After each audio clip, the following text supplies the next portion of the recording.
ये बहुत दुखद की बात है। आज 3 दिन से लगातार किलिंग हो रही है। ये समझ नहीं आ रहा है कि कौन सी एजेंसी इसके पीछे लगी हुई है, लेकिन अच्छा नहीं हो रहा है। यहाँ का वातावरण, यहाँ का माहौल बहुत अच्छा था। इस कश्मीर में ऐसा बहुत कुछ लोगों ने दुख सहा, लेकिन अब ये सहने की शक्ति नहीं है हमारे चाहे वो मुसलमान हो, चाहे वो लोग हिंदू हो। अब आए थे थोड़ा सा, बेचारे कहीं बिजनेसमैन उनकी ठप हो गई थी वो बिजनेस करने के लिए, लेकिन ये किलिंग का मसला जो है ये तो बहुत दुखद समाचार है। आप देखो कहाँ से कितनी, आज की बात करूँ या बिंद्रू साहब की बात कर, मतलब बिंद्रू साहब का भी बहुत, ये यहाँ के लोगों को कितनी सेवा कर रहा था, कैसे गरीब परिवारों में जाके उनको मुफ्त दवाइयाँ प्रोवाइड करता था। उसी मक्खनलाल जी को किल कर दिया। ये मुझे बहुत बहुत दुख लगा है। उसके साथ साथ आज देखो 7 किलिंग हो गई। ये मजाक की बात नहीं, 7 जाने चली गई। ये उसमें से मेरे मुसलमान भाई भी 2 है और 5 हिंदू है। लेकिन इसका कारण क्या है? किस लिए इनोसेंट जवानों को, इनोसेंट लोगों को मारा जाता है? नहीं, ऐसा नहीं होना चाहिए। ये बहुत गलत बात है, ये निंदनीय बात है। इसको मैं कंडम करती हूँ और उन लोगों को सख्त से सख्त सज़ा मिलनी चाहिए।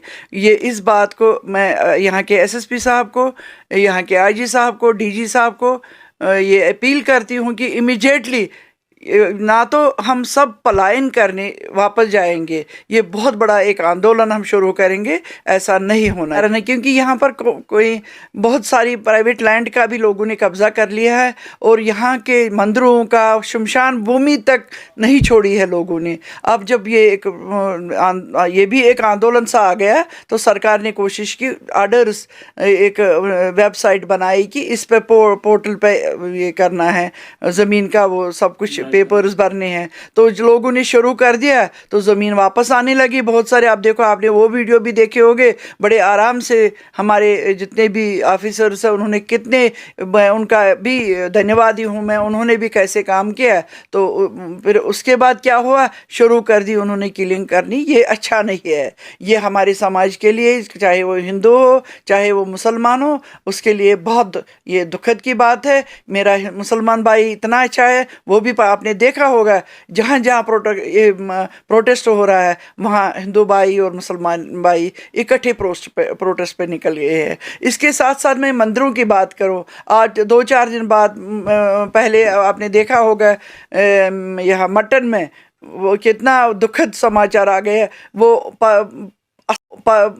असली मूर्ति थी जो भगवान ने उसको बनाया था, प्रकट हुई थी वहाँ माता रानी, उस माता रानी को खंडित किया गया, पता नहीं क्या बम फेंक के। ऐसा भी कभी हमने देखा नहीं था। फिर से 90 के बाद जो चल रहा था वही 90 शुरू हो गया। ऐसा होगा तो हम भी पीछे नहीं हटेंगे, हम भी आंदोलन शुरू करेंगे। और वो आम आंदोलन नहीं होगा, उसमें सारा हिंदुस्तान हमारे साथ है। तो पाकिस्तान को सबक सिखाना चाहिए।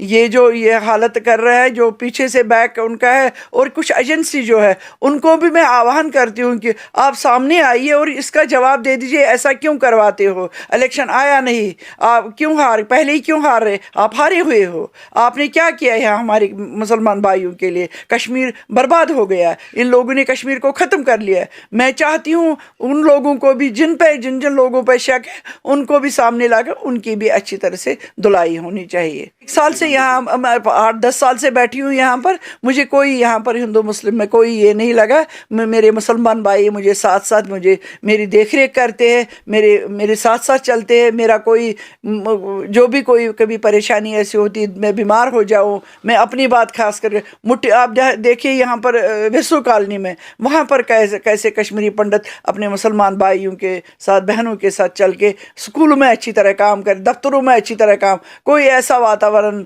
नहीं हुआ आज तक। लेकिन आज ये दुखद समाचार सुन के हम लोग बहुत परेशान हो गए। मुझे आज भी आंखों में आंसू आ रहे हैं। देखो, जिसने ये लड़की, जो प्रोफेसर आप ने सुना होगा, ये जो लड़की है सरदार लड़की, इसने बेचारी ने ये एक परिवार को पाल रही थी, अपने ही स्टूडेंट को, उसके घर की देख रेख कर रही थी। आप देखो कितनी अच्छी थी, ये अपना घर छोड़ के यहाँ के बच्चों को पढ़ाती थी। ये उनको पचा नहीं जो इस काम पे लगे जुटे हुए हैं। ये बहुत गलत है, ऐसा नहीं होना चाहिए।